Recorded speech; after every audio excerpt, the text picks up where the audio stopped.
All right, Joe, another great show here at the O. February 21st, 2015. And man, dude, we had another packed house. Another packed house, PK, and plenty of birthday parties. Everybody wanted me to be part of their birthday party. Let's just say my presence was their present. Wow, Joe, that was a very humble statement. I'm a humble man. Sure you're not. Well, Joe, our first match was Kit Bryson versus former hardworking Hollywood, now Mr. Hollywood. That's right, Mr. Hollywood, the prodigal son returned. He is back. He is now living in my neighborhood around my palatial estate there in Beverly Hills, Los Angeles, PK, and don't you forget it. It is great to see Mr. Hollywood back in action. Well, Joe, it was a non-title match, and Hollywood, he got kind of cocky towards the end of the match there, and he went to pin Kit Bryson, and Kit Bryson rolled him up and got the pin himself. Well, I'll tell you something. Yeah, so Kit Bryson got a lucky win. Anybody is lucky if they ever get a win from Hollywood. But all I can say is that Kit Bryson has only one man to thank, and that is the great Rod Bolt for teaching him all those great skills that he's learned in that ring. Oh, Joe, it was amazing how many times you said great Rod Bolt during the match, and even on the recap, wondering how much your commissions are. Then we had Will Caution versus Jack Stryker. You know, Will Caution and Jackson Carter initially came out and called out the Dominion. That's right. But the Dominion weren't present, and so then who comes out? Jack Stryker. He decides he's going to take on Will Caution. That's right, Jack Stryker, and I'll tell you something. I think Will Caution bit off just a little more than he could chew.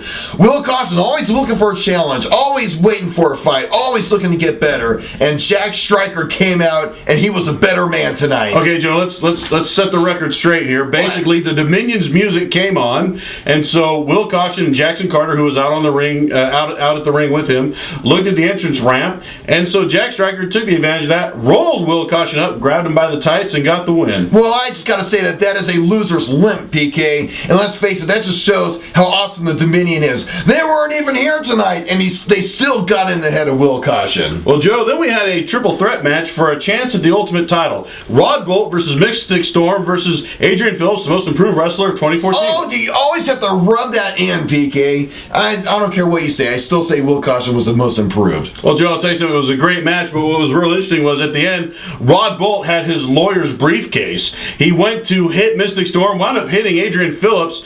Mystic Storm then did a supernova super kick to the face of Rod Bolt, and then got the pin. Well, clearly Rod Bolt was a better wrestler, definitely the most polished between the three of them. And let's just say that Mystic Storm just happened to get lucky tonight. Well, Joe, then we had a title match, Ken O'Sullivan versus Matt Devlin, who came back. That's right, Matt Devlin made a return. He took on the tough, scrappy Irishman, and Ken O'Sullivan, he successfully defended that title. He's still the Generations champion, PK. That is very true, Joe. It's interesting, though, because Scorn came out during the match and actually hit him with what he calls the Abominator. Well, Ken O'Sullivan was able to recover and wound up hitting Matt Devlin with the luck of the Irish and got the win. That's right, I'll tell you something. Ken O'Sullivan, that guy never ceases to impress me. What a top-notch...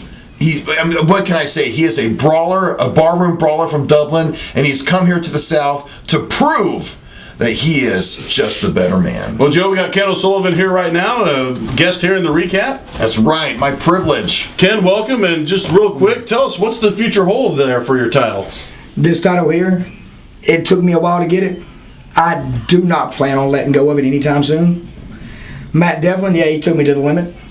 He wants another shot, he can have it. Scorn, the only time he takes it is when my back's turned around down. So, if both of them want it, they can have it. I know I got a bullseye on my back, and it's going to take a lot more than what Scorn's thrown at me to take it. Well, I'll tell you something, Joe and I, we were very impressed with your match here tonight. Thank you. I think some good things are coming for the Generations champion, and we wish you all the best. Appreciate it.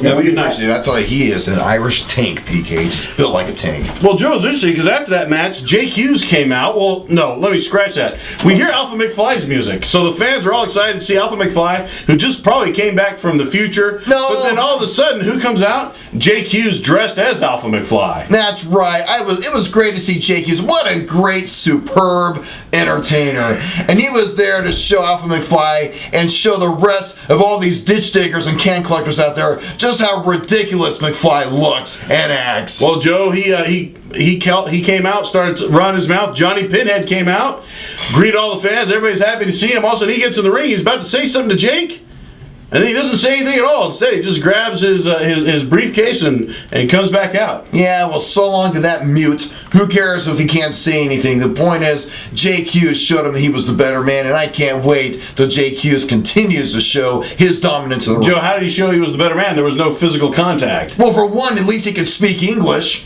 We don't That's know if one. Johnny Pinhead can or cannot speak English. Well, obviously he can. He didn't say a word. Maybe he just didn't want to disgrace himself by speaking to a disgraceful man like Jake Hughes. Oh, stop it, PK. You know, Well, you're then, just jealous. last but not least, this is a real interesting match. We had this is our main event. White Trash versus Johnny Walker and David Garrison. That's right, PK. I'll tell you something. I was so excited to see this match, and what a great physical matchup it was, PK. You're right, Joe. We had a special guest referee in CC Devlin, and what was real interesting was, David Garrison, he's been having a little feud with White Trash. So by the time he gets tagged in, he goes and chases White Trash out of the ring, picks up one of their crowbars, and then he goes and he hits Johnny Walker with the crowbar. Brilliant.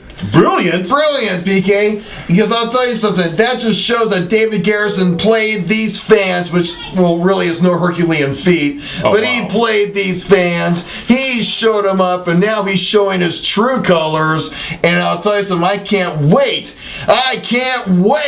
to see what happens when he aligns himself with White Trash, PK. Well, Joe, he basically wound up dragging him into the he dragged him back into the ring and tagged himself back in, and then we saw. We saw Johnny Walker get pinned. And Joe, there is one match that we neglected to cover, and I'm surprised you didn't, because you have such a man crush on these guys. Man crush? What are you talking about? Jamar Anderson and Keith Cage versus Completely Awesome, the new tag team of Zach Daniels and Chad Silva. A man crush. I don't know what you're talking about, but the point is that, Keith Cage and Jamar Anderson, great tag team. They had some good chemistry, but they went up against some very seasoned wrestlers in Chad Silva and Zach Daniels. And I'll tell you what an incredible matchup that was. Fortunately, Zach Daniels and Chad Silva, Completely Awesome, got the upper hand, and I can't wait to see. I would love to see those guys go up against the Dominion. What an incredible match that would be, PK. Well, Joe, you're right. They wound up hitting Jamar with their finishing maneuver they call the flatline and getting the pin. Very nice. Folks, our next show is March 7th.